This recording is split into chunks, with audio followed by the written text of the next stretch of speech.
విశాఖలో తల్లి కొడుకుల సజీవ దహనం వెనుకున్న మిస్టరీ సస్పెన్స్ కొనసాగుతూనే ఉంది. మరికొద్ది గంటల్లో కొడుకు అమెరికా తిరుగు ప్రయాణానికి సిద్ధమైన నేపథ్యంలో తల్లితో కలిసి చనిపోవడం వెనుకున్న కారణాలు ఓ కొలిక్కి రావట్లేదు. ఆ తల్లి కొడుకులకు ఏం కష్టం వచ్చింది? విభేదాలే వారిని ఆహుతి చేశాయా లేక ఇంకేమైనా కారణాలున్నాయా అన్నది అంతుపట్టట్లేదు. అసలు ఏం జరిగింది? ఉన్నత చదువులు చదివి ఎందుకు ఇలా విగత జీవులుగా మారారు?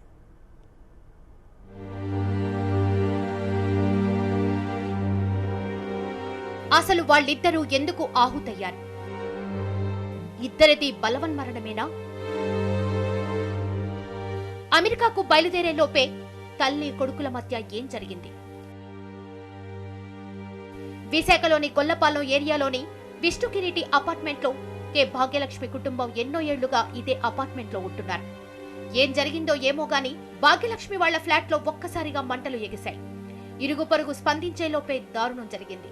భాగ్యలక్ష్మి ఆమె కొడుకు మహేష్ అగ్నికి ఆహుతయ్యారు.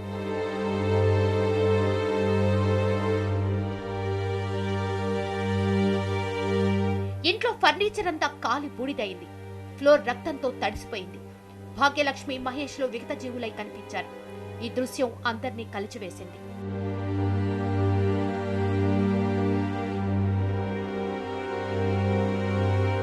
భాగ్యలక్ష్మి వాళ్ల ఫ్లాట్ లో జరిగిన ఈ దారుణం గురించి తెలిసిన స్థానికులు, బంధువులు హుటాహుటిన తరలి వచ్చారు. ఎందుకిలా అయిందంటూ కన్నీటి పర్యంతమయ్యారు.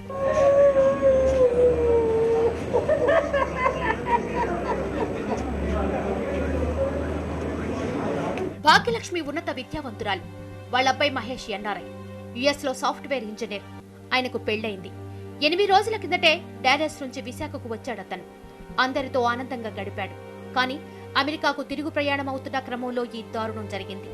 ఎయిర్పోర్టుకు వెళ్లేందుకు అన్ని సిద్ధం చేసుకున్న మహేష్ జీవితం ఇలా అర్థాంతరంగా ముగియడం ప్రతి ఒక్కరిని కలిచివేసింది. ఫైర్ అవుతుంది. ఫైర్ అయ్యేటప్పుడు బయట నుంచి ఫోన్ ఇన్ఫర్మేషన్ ఇచ్చారు. ఇన్ఫర్మేషన్ అంటే మేము ఆపేసి ప్రెసిడెంట్ కొరకు సెక్రటరీ కొరకు వెళ్ళి చెప్పాము సార్. అంటే ఇంకేం లేదు. 8:30 ఈ టైంలో 7:30 8 ఈ టైంలో అగ్గిపెట్టెలు తెమ్మంటారు. అగ్గిపెట్టెలు తెచ్చాము. 2 అగ్గిపెట్టెలు ఇచ్చాం. ఆమె లైరమ్మ గారు. కుర్రోడు ఎప్పుడు ఉన్నాడో ఎప్పుడో మా కుర్రోడు ఇప్పుడు చూడలేదు. మేము వచ్చి వారం రోజులు అవుతుంది. అందులోకి వచ్చి ఫోన్ చేసి ఇలాగ వాచ్మెన్కి ఆటో రమ్మని ఎయిర్పోర్ట్కి వెళ్తామని చెప్పారంట. అతను ఆటో ఎక్కడంటే ఫస్ట్ ఫ్లోర్లో 2వ నెంబర్కి వెళ్ళండి ఆటో అని సగం చెప్పి సగం వెళ్ళిపోయాడంట. ఆటో వచ్చింది కదా, ఆటో అతను వెళ్ళిపోమని చెప్పి సీవిడ అన్నారంట. ఆ తర్వాత ఏం జరిగింది? భాగ్యలక్ష్మి లాయర్ గా ప్రాక్టీస్ చేస్తున్నారు. ఆమె భర్త మరో ప్రాంతంలో ఉంటారని స్థానికులు ఇస్తున్న సమాచారం. ఇద్దరి మధ్య మనస్పర్ధలు ఉన్నా అప్పుడప్పుడు ఇంటికి వచ్చి వెళ్లేవారని మృతుల బంధువులు చెబుతున్నారు. ఈ నేపథ్యంలోనే మళ్లీ గొడవలు జరిగాయా? పేరెంట్స్ మధ్య సయోధ్య కుదిర్చేందుకు మహేష్ అమెరికా నుంచి వచ్చారా? ఈ వ్యవహారంలోనే కుటుంబంలో కలతలు పెరిగాయా? ఈ కారణంతోనే తల్లి కొడుకులు ఇద్దరు ఆత్మహత్యకు పాల్పడ్డారా? ఇలా అనేక రకాల సందేహాలు వ్యక్తమవుతున్నాయి. కేసు నమోదు చేసిన పోలీసులు అన్ని కోణాల్లో దర్యాప్తు చేపట్టారు. వెళ్ళేటప్పటికి డోరు వీళ్ళు విరగొట్టారు. ఓనర్స్ తాలూకా వాళ్ళు, ఈ ప్లాట్ ఓనర్స్ అందరూ కూడా విరగొట్టారు. తర్వాత మొదట ఇల్లు తాలూకా గొల్లెం కూడా వంగిపోయి ఉన్నది. వాళ్ళు చెప్పింది ఏంటంటే తాళం వేస్తుంది సార్, తలుపు వుడెన్ ఫ్రేమ్ అయితే దగ్గర చేరవేస్తుంది. మంటలు రావడంతో తలుపు తీయడంతో మేము విరగొట్టి లోపలికి వెళ్ళాం అని చెప్పి. తల్లి కొడుకుల మధ్య లోపల ఏం జరిగిందో ఏంటనేది మనం చెప్పలేము. అయినప్పటికీ కూడా వాళ్ళ బంధువులు ఇంకేమైనా ఇన్పుట్స్ మనకి ఏమి ఇచ్చినా సరే అన్ని కోణాల నుంచి వీళ్ళు take to considered verified all things verify చేసి అప్పుడు కంక్లూజన్ ఫైనలైజ్ వస్తాం. పిఎం అవుట్ అవ్వాలి, విసరపత్ర చేస్తున్నాం. అన్ని కోణాలు కూడా అన్ని వివరాలు తీసుకొని అది whether it is suicide home side అనేది కూడా మేము చేస్తాం. భాగ్యలక్ష్మి మహేష్ల మరణం వెనుక ఉన్న మిస్టరీని ఛేదించే పనిలో పడ్డారు పోలీసులు. భర్తకు 20 ఏళ్లుగా దూరంగా ఉంటున్న భాగ్యలక్ష్మికి కేవలం పిల్లలతోనే సత్సంబంధాలున్నాయి. కొడుకు, కూతురు ఇద్దరు విదేశాల్లోనే ఉంటున్నారు. వాళ్ళిద్దరూ విదేశాల్లో ఉండడంతో భాగ్యలక్ష్మి ఒంటరి జీవితాన్ని గడుపుతోంది.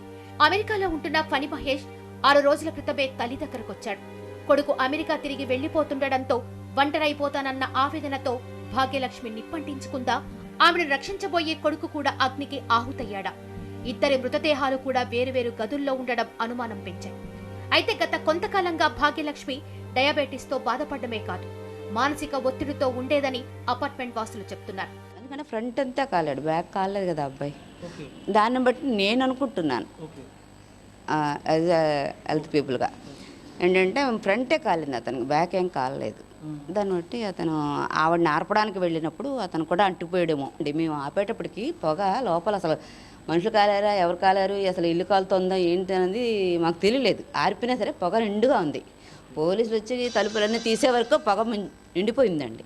లాయర్ ఆవిడ, చదువు హైలో ఎడ్యుకేటెడ్ అండి. ఆవిడ డబ్బులమే చేసి బిఎల్ చేసింది. కానీ వాడికి డయాబెటీస్, ఫుల్ డయాబెటీస్ ఉంది. బాగా సన్నగా అయిపోయింది. వర్రీగా ఉండేది ఆవిడ ఎక్కువగాను. అపార్ట్మెంట్లో ఇరుగు పొరుగు అనేది ఏంటంటే గత 2-3 మాసాల నుంచి కూడా ఒక 5-6 మాసాల నుంచి కూడా ఎవరితో మాట్లాడకుండా మూడీగా ఉంటుందని చెప్తున్నారు. ఒక్కరు ఉంటుంది, ఎవరితో మాట్లాడడం కామ్గా వెళ్ళిపోవడం జరుగుతుంది, మూడీగా ఉంటుందని చెప్పడం జరుగుతుంది. కొడుకు 2-3 రోజులు చెప్తున్నారు. 2-3 రోజులు అయిందే వచ్చి అంటున్నారు. 3 రోజుల కింద చూసామని రోడ్డు మీద తల్లి కొడుకు మాట్లాడుతున్నామని చెప్పి అన్నారు. కరెక్ట్గా ఎప్పుడు వచ్చారనేది మనకు తెలియాలి. ఎక్కడి నుంచి అని మనకు తెలియదు. మరి ఆ రోజు ఆటో తెప్పించారు ప్రయాణానికి అని చెప్పి అన్నారు.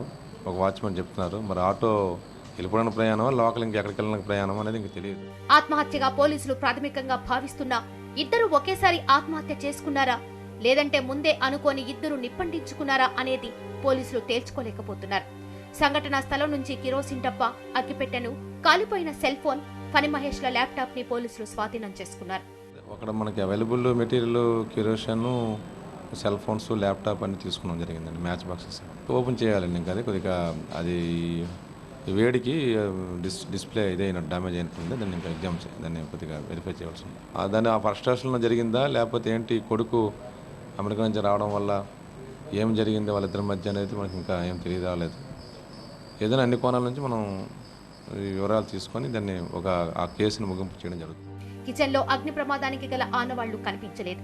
షార్ట్ సర్క్యూట్ తో ప్రమాదం జరిగి ఉంటుందనే అనుమానాలు లేవు.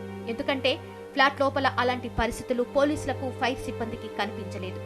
అలాగని లోపలకు ఎవరైనా బయటవారు వెళ్లుంటారా అని అనుకున్నా లోపల నుంచి తలుపు తాళాన్ని అపార్ట్మెంట్ వాసులే బ్రేక్ చేశారు. తల్లిది మానసిక ఒత్తిడే కారణమా, మరి కొడుకు ఎందుకు అగ్నికాహుతైనట్లు? ఇవే ప్రశ్నలు పోలీసుల చుట్టూ తిరుగుతున్నాయి. ల్యాబ్ లో ల్యాప్టాప్, కాల్ రికార్డర్ తో పాటు కూతురు, కోడలు విశాఖ వస్తే కానీ సజీవ దహనం వెనుకున్న మిస్టరీకి తెరపడదు.